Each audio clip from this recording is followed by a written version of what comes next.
السلام علیکم ورحمۃ اللہ وبرکاتہ۔ دوستو، امید کرتا ہوں آپ سب لوگ خیر و عافیت کے ساتھ ہوں گے۔ اللہ پاک تمام خوشیوں سے آپ کے دامن کو دوبالا فرمائے اور ہر قدم پر آپ کو کامیابی عطا فرمائے۔ رب قدیر آپ کی ہر جائز دعا کو اپنی بارگاہ میں قبول فرمائے۔ میں انشاءاللہ بڑی امید کے ساتھ اس ویڈیو اور بڑی محنت مشقت کے ساتھ ویڈیو تیار کرنے کے بعد آپ تک پہنچانے کی کوشش کر رہا ہوں۔ کچھ لوگوں کے اس بارے میں کمنٹس آئے، ہمارے پاس سوال آئے تھے کہ حضرت ہمیں قرآن پاک کی مکمل تلاوت دیجیے، مطلب پورے قرآن پاک کی، تاکہ ہم شروع سے پہلے پارے سے 30 پارے تک اس کی تلاوت سن سکیں۔ تو ہم نے بڑی محنت و مشقت کرنے کے بعد یہ ویڈیو آپ تک پہنچانے کی کوشش کی ہے۔ آپ لوگ اس ویڈیو پر ہمارے ساتھ آخر تک ضرور بنے رہیں، اور انشاءاللہ ہم امید کرتے ہیں کہ آج سے ہم آپ کو پورے قرآن پاک کی تلاوت ضرور سنوائیں گے۔ پارٹ وائی پارٹ ہم کچھ حصہ لے کر کے بالکل شروع سے آخر تک پورے قرآن پاک کی تلاوت آپ کو سنوائی جائے گی۔ اگر آپ چاہتے کہ پورے قرآن پاک کی ہم تلاوت سنیں تو اس ویڈیو کو آپ دل سے لائک ضرور کیجیے گا۔ اگر آپ ہمارے چینل پر نہیں جڑے ہیں تو امید کرتا ہوں، آپ سے پوری امید کرتا ہوں، اس چینل کو سبسکرائب بھی کر لیجیے گا۔ اس ویڈیو کو صدقہ جاریہ سمجھ کر تمام مسلمانوں میں ضرور پھیلائیے گا، تاکہ آپ کے ذریعے اگر آپ کا کوئی دوسرا بھائی قرآن پاک کی تلاوت سنے، اللہ پاک اسے بھی ہر حرف کے بدلے ثواب عطا فرمائے اور آپ کو بھی بے حساب نیکیاں عطا فرمائے۔ ناظرین کرام، اگر آپ چاہتے ہیں دل سے کہ ہماری تمام حاجتیں قبول ہوں، تمام پریشانیاں دور ہوں، تمام تنگ دستیاں ختم ہو جائیں، تمام گردشیں دور ہو جائیں، تمام آفت و بلائیات سے ہم ہمیشہ کے لیے چھٹکارا پالیں، تو آپ کو چاہیے اس چینل کے ذریعے آپ پہلے پارے سے لے کر 30 پارے تک کی تلاوت آپ بغور اپنے کانوں سے سن سکتے ہیں اور اپنے کاروبار میں ترقی دیکھ سکتے ہیں۔ دوستو، آج کی اس ویڈیو میں انشاءاللہ ہم آپ کو پہلے پارے کا کچھ حصہ سنانے والے ہیں۔ اگر آپ چاہتے ہیں ہمارا کاروبار عروج پر پہنچے، ہماری گھر کی بندشیں جو لگی ہیں وہ ان کا کاٹ ہو جائے، تمام طرح کی جادو کا کاٹ ہو جائے، تمام طرح کی آفت و بلائیات ہمارے گھر سے دور بھاگ جائے، ہمارا کاروبار ایسی ترقی پر ہو جائے دشمن بھی دیکھ کر حیران رہ جائیں، تو دوستوں آپ کو چاہیے اس ویڈیو کو آگے پیچھے بالکل نہ کریں، اور انشاءاللہ مکمل ذمہ داری کے ساتھ اللہ پاک کی ذات پر امید رکھتے ہوئے آپ قرآن پاک کی تلاوت سنیں، دوسروں تک ضرور شیئر کریں، پہنچائیں، تاکہ اللہ پاک آپ کو اس کا بھی ثواب عطا فرمائے۔ تو دوستو، قرآن مقدس کے اندر 30 پارے ہیں اور 540 رکوع ہیں، 114 سورتیں ہیں۔ انشاءاللہ بڑی محنت و مشقت کرنے کے بعد یہ ساری چیزیں، تمام صورتیں ایک ایک کر کے ہم آپ تک ضرور پہنچانے کی کوشش کریں گے۔ آپ ہمارے ساتھ ضرور جڑے رہیں اور روزانہ کی طرح انشاءاللہ آج سے ارادہ کریں کہ ہم پورے قرآن پاک کی تلاوت سنیں گے اور اپنی بزنس کی جگہ اپنے مکان میں اس کی آواز کو شروع کر دیں گے، تاکہ اللہ پاک اس کی برکت سے ہمارے کاروبار میں خیر و برکت عطا فرمائے، تمام طرح کے جادو کا کاٹ فرمائے، تمام طرح کی بندشیں ختم ہو جائیں، تمام طرح کی آفت و بلائیات دور ہو جائے، اور اللہ پاک ہمیں ہر موڑ پر کامیابی عطا فرمائے۔ اگر ہم پڑھ لکھ زیادہ گئے ہیں، جاب ہمیں نہیں مل پا رہی ہے، تو انشاءاللہ قرآن پاک سننے کے بعد آپ دل سے اللہ کی بارگاہ میں دعا کر لیں۔ نیت کرتے ہیں اس ویڈیو کو بالکل آگے پیچھے نہیں کرنا ہے، کیونکہ آپ آگے پیچھے کریں گے حرف بدلے گا، معنی و مطلب بدل جائے گا، ہو سکتا ہے آپ گناہ گار ہو جائیں۔ اس لیے انشاءاللہ شروع سے آخر تک ویڈیو پر اپنے ساتھ جڑے رہنا ہے اور قرآن پاک کی تلاوت محبت کے ساتھ، دل جوڑ کے ساتھ ضرور سننا ہے۔ اعوذ باللہ من الشیطان الرجیم، بسم اللہ الرحمن الرحیم، الحمد للہ رب العالمین، الرحمن الرحیم، مالک یوم الدین، ایاک نعبد و ایاک نستعین، اهدنا الصراط المستقیم، صراط الذین انعمت علیہم غیر المغضوب علیہم ولا الضالین۔ بسم اللہ الرحمن الرحیم، الف لام میم، ذلك الكتاب لا ريب فيه هدى للمتقين الذين يؤمنون بالغيب ويقيمون الصلاة ومما رزقناهم ينفقون والذين يؤمنون بما أنزل إليك وما أنزل من قبلك وبالآخرة هم يوقنون أولئك على هدى من ربهم وأولئك هم المفلحون. إن الذين كفروا سواء عليهم أنذرتهم أم لم تنذرهم لا يؤمنون. ختم الله على قلوبهم وعلى سمعهم وعلى أبصارهم غشاوة ولهم عذاب عظيم. ومن الناس من يقول آمنا بالله وباليوم الآخر وما هم بمؤمنين يخادعون الله والذين آمنوا وما يخدعون إلا أنفسهم وما يشعرون. في قلوبهم مرض فزادهم الله مرضا ولهم عذاب أليم بما كانوا يكذبون. وإذا قيل لهم لا تفسدوا في الأرض قالوا إنما نحن مصلحون ألا إنهم هم المفسدون ولكن لا يشعرون. وإذا قيل لهم آمنوا كما آمن الناس قالوا ونؤمن كما آمن السفهاء ألا إنهم هم السفهاء ولكن لا يعلمون. وإذا لقوا الذين آمنوا قالوا آمنا وإذا خلوا إلى شياطينهم قالوا إنا معكم إنما نحن مستهزئون. الله يستهزئ بهم ويمدهم في طغيانهم يعمهون. أولئك الذين اشتروا الضلالة بالهدى فما ربحت تجارتهم وما كانوا مهتدين. مثلهم كمثل الذي استوقد نارا فلما أضاءت ما حوله ذهب الله بنورهم وتركهم في ظلمات لا يبصرون. صم بكم عمي فهم لا يرجعون. أو كصيب من السماء فيه ظلمات ورعد وبرق يجعلون أصابعهم في آذانهم من الصواعق حذر الموت والله محيط بالكافرين. يكاد البرق يخطف أبصارهم كلما أضاء لهم مشوا فيه وإذا أظلم عليهم قاموا ولو شاء الله لذهب بسمعهم وأبصارهم إن الله على كل شيء قدير. يا أيها الناس اعبدوا ربكم الذي خلقكم والذين من قبلكم لعلكم تتقون الذي جعل لكم الأرض فراشا والسماء بناء وأنزل من السماء ماء فأخرج به من الثمرات رزقا لكم فلا تجعلوا لله أندادا وأنتم تعلمون. وإن كنتم في ريب مما نزلنا على عبدنا فأتوا بسورة من مثله وادعوا شهداءكم من دون الله إن كنتم صادقين. فإن لم تفعلوا ولو تفعلوا فاتقوا النار التي وقودها الناس والحجارة أعدت للكافرين. وبشر الذين آمنوا وعملوا الصالحات أن لهم جنات تجري من تحتها الأنهار كلما رزقوا منها من ثمرة رزقا قالوا هذا الذي رزقنا من قبل وأوتوا به متشابها ولهم فيها أزواج مطهرة وهم فيها خالدون. إن الله لا يستحيي أن يضرب مثلا ما بعوضة فما فوقها فأما الذين آمنوا فيعلمون أنه الحق من ربهم وأما الذين كفروا فيقولون ماذا أراد الله بهذا مثلا يضل به كثيرا ويهدي به كثيرا وما يضل به إلا الفاسقين الذين ينقضون عهد الله من بعد ميثاقه ويقطعون ما أمر الله به أن يصل ويفسدون في الأرض أولئك هم الخاسرون. كيف تكفرون بالله وكنتم أمواتا فأحياكم ثم يميتكم ثم يحييكم ثم إليه ترجعون. هو الذي خلق لكم ما في الأرض جميعا ثم استوى إلى السماء فسواهن 7 سماوات وهو بكل شيء عليم.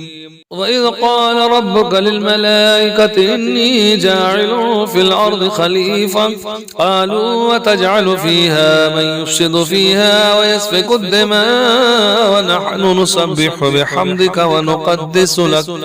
قال إني أعلم ما لا تعلمون وعلم آدم الأسماء كلها ثم عرضهم على الملائكة فقال أنبئوني بأسماء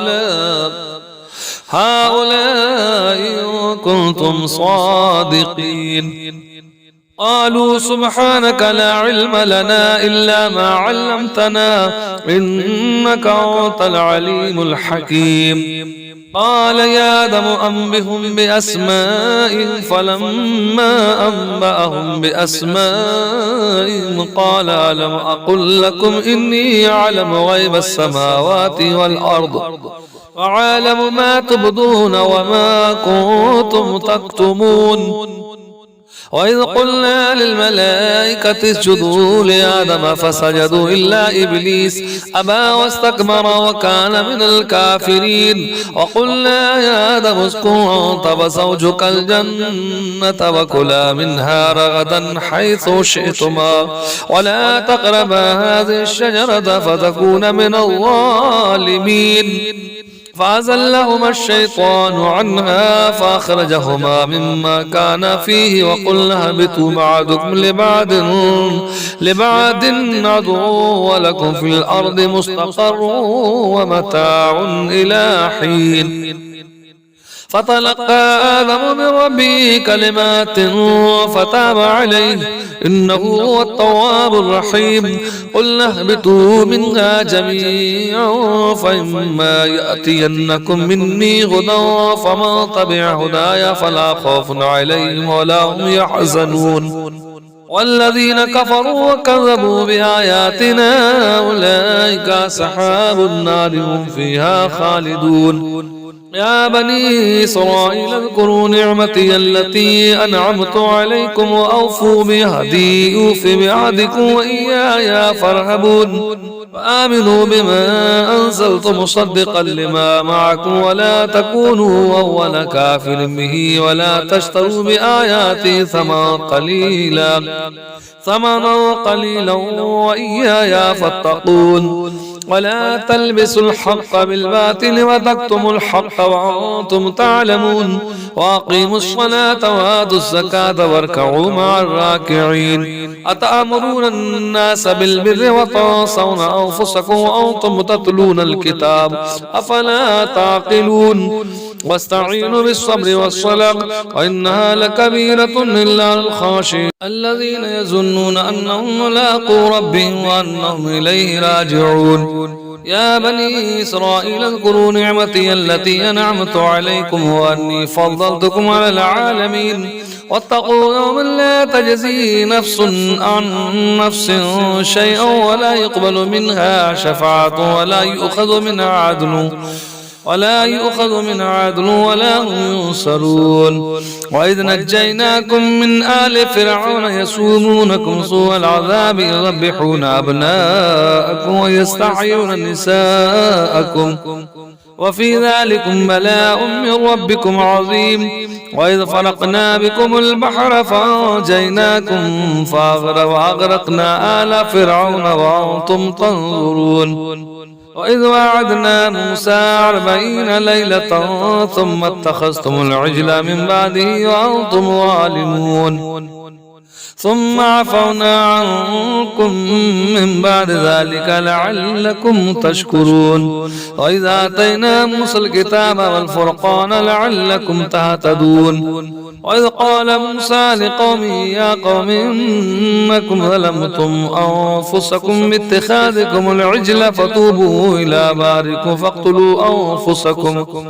ذلكم خير لكم عند بارئكم فتاب عليكم إنه هو التواب الرحيم وإذ قلتم يا موسى لن نؤمن لك حتى نرى الله جارة فأخذتكم الصاعقة وأنتم تنظرون ثم بعثناكم من بعد موتكم لعلكم تشكرون وظللنا عليكم الغمام وأنزلنا عليكم المن والسلوى كلوا من طيبات ما رزقناكم وما ظلمونا ولكن كانوا أنفسهم يظلمون وإذ قلنا ادخلوا هذه القرية فكلوا منها حيث شئتم رغدا وادخلوا الباب سجدا وقولوا حطة نغفر لكم خطاياكم وسنزيد المحسنين فبدل الذين ظلموا قولا غير الذي قيل لهم فأنزلنا على الذين ظلموا رجزا من السماء بما كانوا يفسقون وإذ استسقى موسى لقومه فقلنا اضرب بعصاك الحجر فانفجرت منه 12 عينا قد علم كل أناس مشربهم كلوا واشربوا من رزق الله ولا تعثوا في الأرض مفسدين وإذ قلتم يا موسى لن نصبر على طعام واحد فادع لنا ربك يخرج لنا مما تنبت الأرض من بقلها وقثائها وفومها وعدسها وبصلها قال تستبدلون الذي هو أدنى بالذي هو خير اهبطوا مصرا فإن لكم ما سألتم وضربت عليهم الذلة والمسكنة وباءوا بغضب من الله ذلك بأنهم كانوا يكفرون بآيات الله ويقتلون النبيين بغير الحق ذلك بما عصوا وكانوا يعتدون إن الذين آمنوا والذين هادوا والنصارى والسامين من آمن بالله واليوم الآخر وعمل صالحا فلهم أجرهم عند ربهم ولا خوف عليهم ولا هم يحزنون وإذا أخذنا ميثاقكم ورفعنا فوقكم الطور خذوا ما آتيناكم بقوة واذكروا ما فيه لعلكم تتقون ثم توليتم من بعد ذلك فلولا فضل الله عليكم ورحمته لكنتم من الخاسرين ولقد علمتم الذين اعتدوا منكم في السبت فقلنا لهم كونوا قردة خاسئين فجعلناها نكالا لما بين يديها وما خلفها وموعظة للمتقين وإذ قال موسى لقومه إن الله يأمركم أن تذبحوا بقرة قالوا أتتخذنا هزوا قال أعوذ بالله أن أكون من الجاهلين قالوا ادعوا لنا ربك يبين لنا ما هي قال إنه يقول إنها بقرة لا فارض ولا بكر عوان بين ذلك فافعلوا ما تؤمرون قالوا ادعوا لنا ربك يبين لنا ما لونها قال إنه يقول إنها بقرة صفراء فاقع لونها تسر الناظرين قالوا ادعوا لنا ربك يبين لنا ما هي إن البقرة شابه علينا وإنا إن شاء الله لمهتدون قال إنه يقول إنها بقرة لا ذلول تصير الأرض ولا تسقي الحرث مسلمة لا شيد فيها قالوا الآن جئت بالحق وذابوا ما كادوا يفعلون وإذ قتلتم نفسا فادارأتم فيها والله مخرج ما كنتم تكتمون فقلنا اضربوا ببعدها كذلك يحيي الله الموت ويريكم آياته لعلكم تعقلون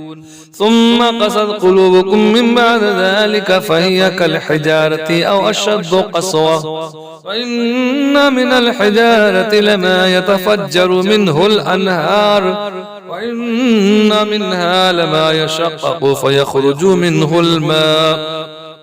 وإن منها لما يحبط من خشية الله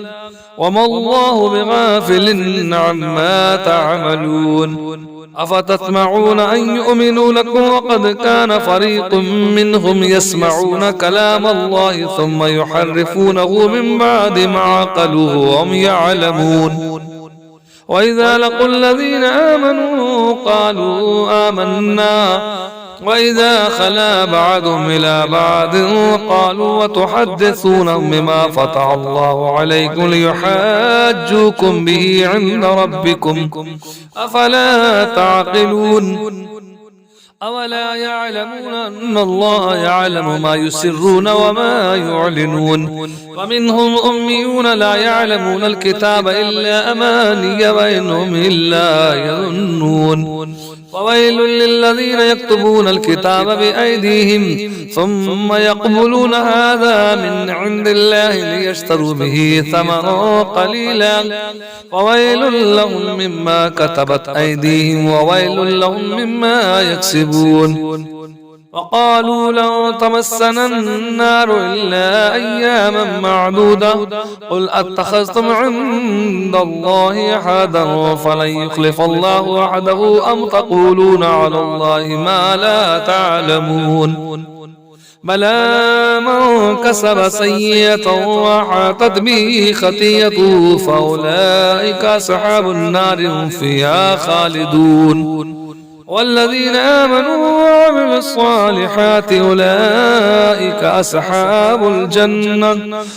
أصحاب الجنة هم فيها خالدون صدق الله العظيم.